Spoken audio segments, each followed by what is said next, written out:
my friends. Gustav Mahler said, "Spring won't let me stay in this house any longer. I must get out and breathe the air deeply again." Clearly, he didn't live in Michigan. Our temps have dropped recently, and there have been sightings of white stuff out of my windows. Not that I'm complaining. This feels like the March I'm familiar with. I know down south, real spring is bursting into color. I've always thought if you want to see an outstanding spring, you need to head down south. Of course, us northern states have the autumn all locked up.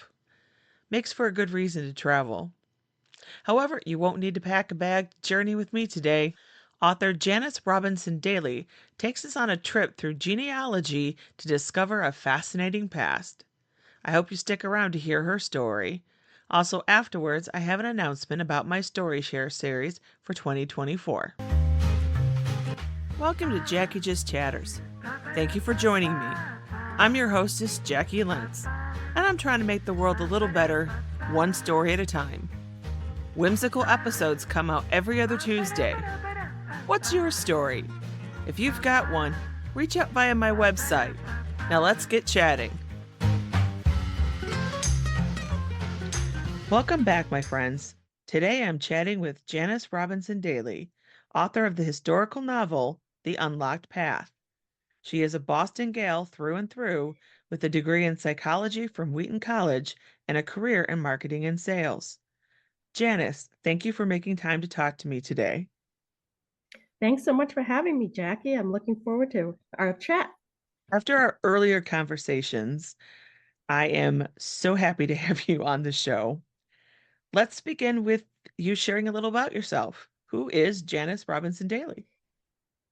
First and foremost, as you said, I am a Boston gal through and through, born, raised, educated, lived here my whole life. But I started on a journey about 6 years ago now, when my youngest son was getting ready to graduate college. And I was starting to feel the hints of that empty nest syndrome settling in. That now, what do I do? Because I've been very involved, my husband and I both, in our sons, not only education, but they played sports from the age of 5 all the way through college. So we were traveling from Massachusetts to Pennsylvania, where they both went to college, almost every weekend, spring for lacrosse and then fall for football, and got quite wrapped up in all of it, but enjoyed every second. But as the end of the football season and career was coming to an end, and I was like, oh, what am I going to do for the next 10 weekends in my fall if I'm not tailgating and cheering on a team? So I decided I need a new hobby. And unfortunately, I didn't think of picking up a tennis racket or a golf club and getting active or getting into Pilates. I decided I'm going to finally look into the family history that I didn't know anything about. And that was primarily my paternal grandmother's family. It was my paternal grandmother, Elizabeth Pierce Elliott Robinson, that I didn't know much about at all. And she was always a mystery to me. She came from Philadelphia, but how she got from Philadelphia to Boston to meet my grandfather, get married at the ripe old age of 32, an old maid Wow. back in the early 1900s. That was almost unheard Yeah, of. that is Yeah. very It, interesting. and I had one small portrait of her that my dad had given me. And she was a quite attractive woman. And she came from a very well to do family in Philadelphia. It's like, well, why didn't she find anybody or anybody didn't find her? So I decided to poke into discovering more about her and really didn't turn up much at all. Although once I started going back past her maiden name of Elliot into her middle name, which was her mother's maiden name of Pierce, then I started to make some discoveries that the Pierces in Philadelphia were a quite prominent family headed by her grandfather, my great great, William Shannon Pierce, who was a lawyer and then judge in Philadelphia in the mid 1800s, Wow. discovered not only was he a lawyer, he became involved in the abolitionist movement, which was very strong in Philadelphia. And Oh. he defended runaway slaves who were captured and Oh tried. my goodness. Under the Fugitive Slave Act of 1850, runaway slaves that made it as far as Philadelphia, if they were captured, they were tried and most often sent back to their owners. But he defended them and won almost every case that he was defense counsel Really? on. So that Oh was my pretty cool. gosh. I was very proud to know that I had an ancestor like that in my family, that a gentleman that believed in the rights of the African Americans. And then started to dig deeper and found a lot more information about him. Finally, finding one last sentence of his entry on Famous Americans, actually, that said he was a founder of the Women's Medical College of Pennsylvania. And I couldn't believe that because I was like, Yeah. there were women's medical colleges. What? Certainly, I knew that women in the 1800s and before were quite often denied any further education, much beyond eighth grade or some into high school. But Right. certainly, women's colleges started in the 1800s just so that women could be access to higher education.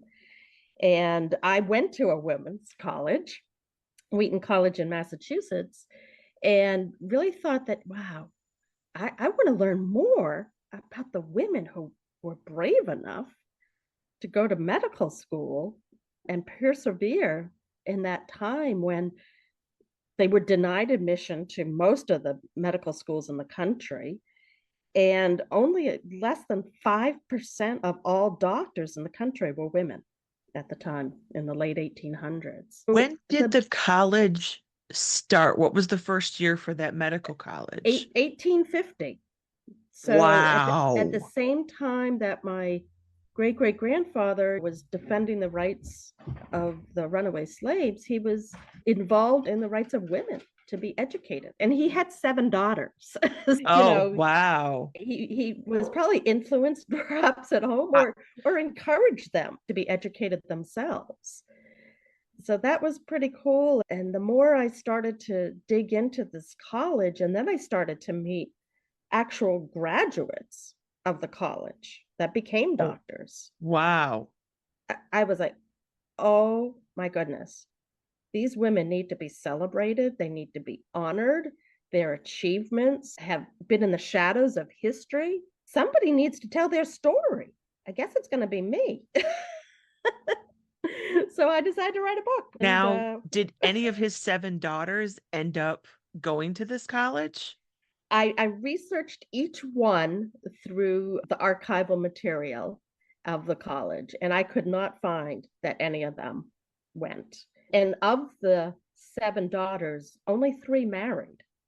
Four were unmarried Really? women. Yeah, and lived at the home address that I found through the census reports in Philadelphia.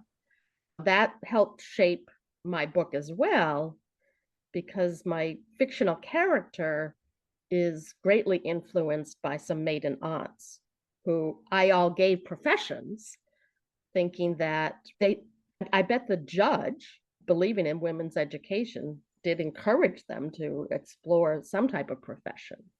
So I made that part up, but gave them jobs. But yeah, it was fascinating family history. You never know what you're going to find. No.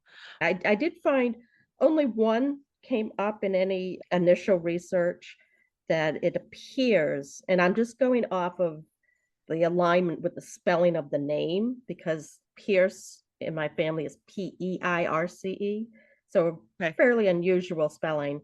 And the first name was a Florence that I believe she must have been one and the same that was an art teacher at a settlement house in Boston. So that was cool too. Yeah, absolutely.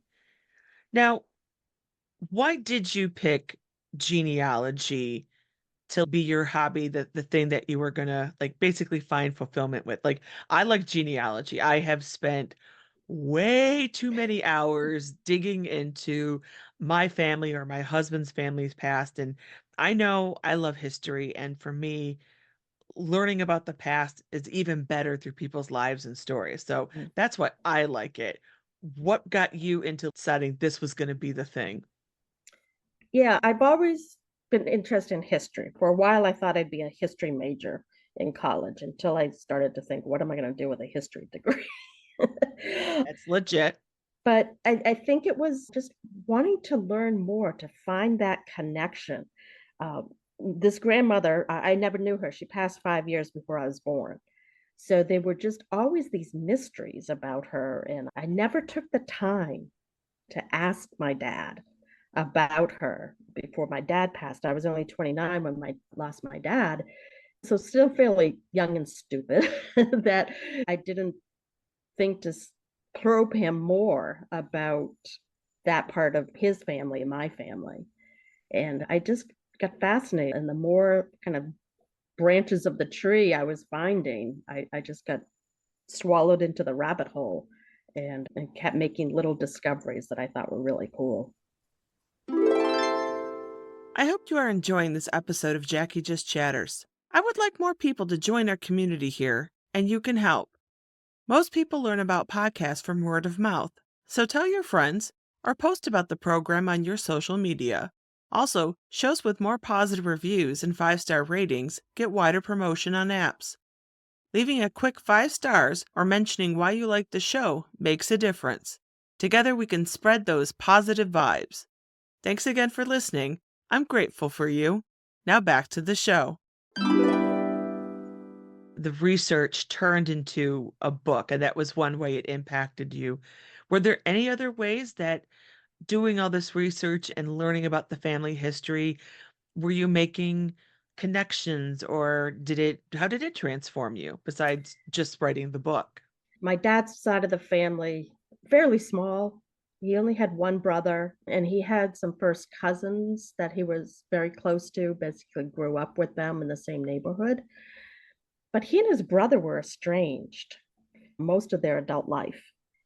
And I knew I had two first cousins from my uncle. And his daughter, his oldest daughter, is actually 20 years older than me. She would have been alive and known my grandmother that I didn't know. And so I thought, as I'm starting this research, I'm like, man, I wish I knew that first cousin. But all I knew was her first name and her maiden name of Robinson. I put it out to some second cousins and that I was writing this book. And did anybody else have any history about the Pierces? And I have one second cousin that sent me some materials. And then he sent results of having done the ancestry DNA test and said, is this woman Carolyn your first cousin, you think? And so she had done the ancestry DNA test too. And so I found her last name that she goes by now and found her and Excellent. connected and What met happened with her. that? I thought, okay, I'm not going to just call her out of the blue, even though I found her phone number. I'll send her a note and tell her who I am, what I'm doing, and would she want to meet. She called me the next day after getting my note and invited me to her home. My brother and I went and met her, and neither one of us really knew the impetus for the rift between our fathers. But Interesting. yeah, she pulled out an entire box that'd been in her attic for 30 years. And they were photographs of our shared grandmother, of our fathers as children, just other little pieces of lace handkerchiefs of my grandmother, some costume jewelry. And she shared some stories with me about our Treasure. grandmother. It was amazing. So, those DNA tests, you might find people you don't want to know exist. I've heard various Surprises. people, yes, talk about the surprises. So, yeah, so that part of kind of the genealogy story really came together nicely, and we've stayed connected now and Oh, correspond. And I've seen her a couple of other times since then. And she even has family heirlooms, some antique pieces in her home and everything. So that's been really cool. It's so wonderful that you've Yeah. reconnected with family over this. So you're doing this research and you find these amazing people, and you are now inspired to turn this into a book. What was the transformation like towards moving this to a book and adding fiction plus truth? What was your journey Yeah. like?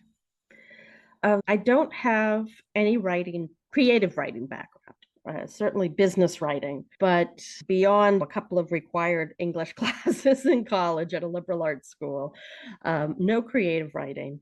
So I decided I better, at the bare minimum, take a class.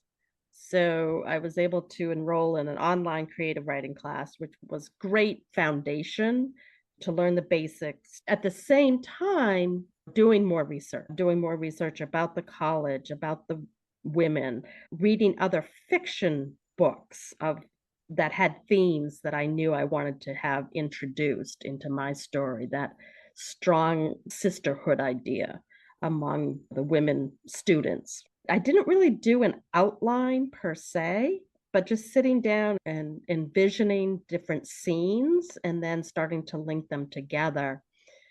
And then being historical fiction, also using some of the amazing events in history that occurred when I was setting the book, which is 1897 to 1920.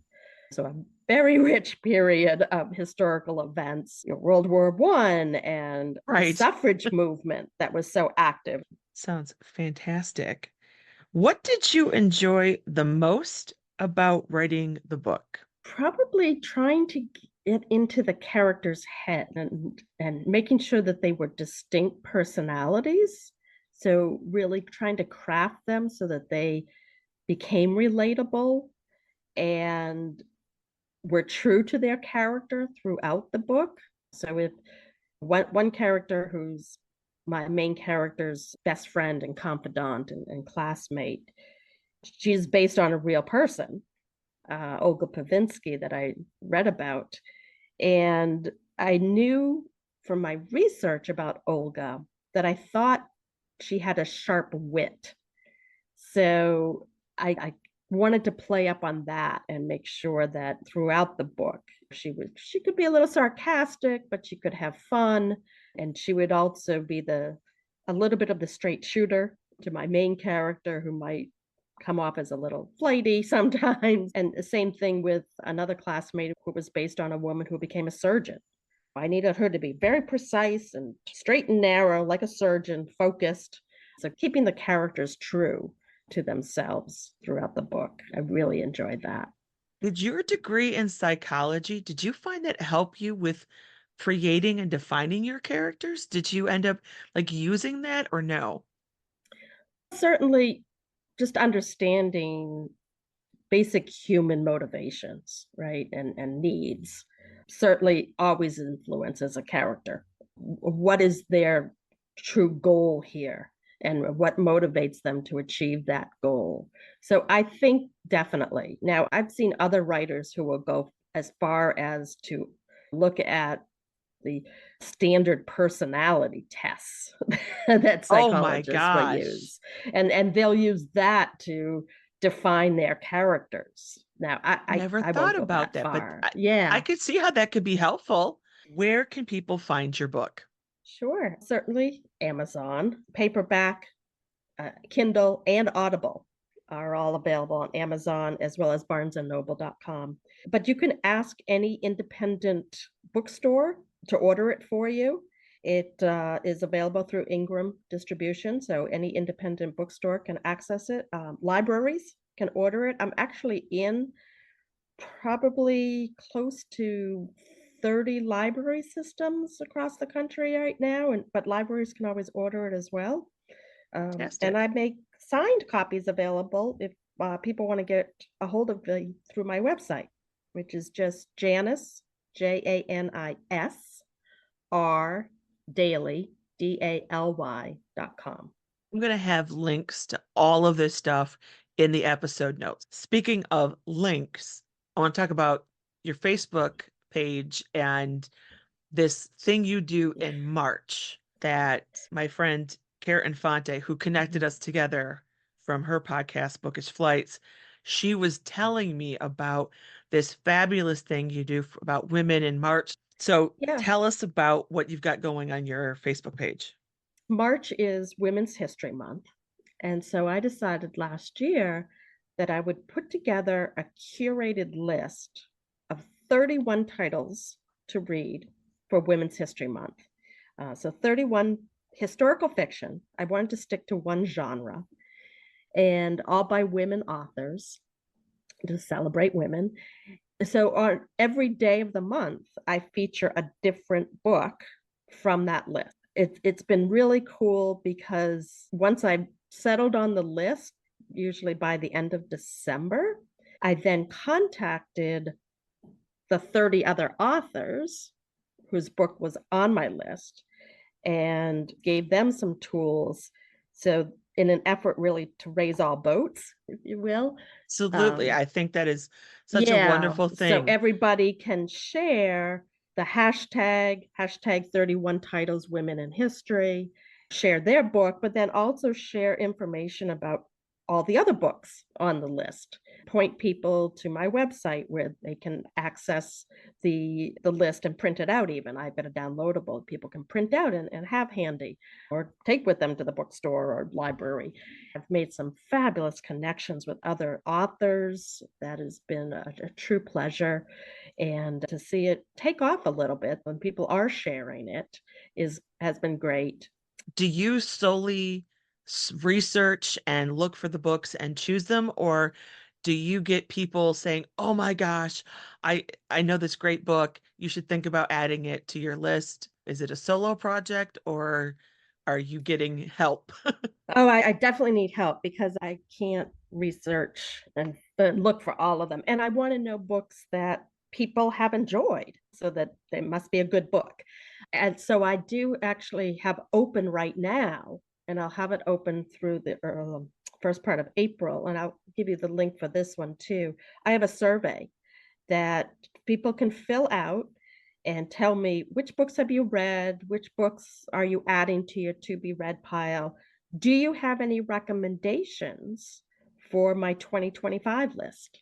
And people that complete the survey, actually, I'm giving away.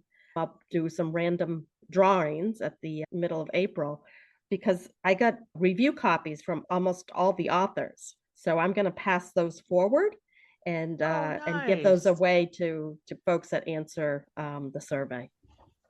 Now, do the books have to be like from the last year or can they be a few years old? It's just, Yeah, no, definitely. They can be a few years old. No, definitely don't have to be new books. And in fact, it's again finding those books that maybe haven't gotten as much recognition.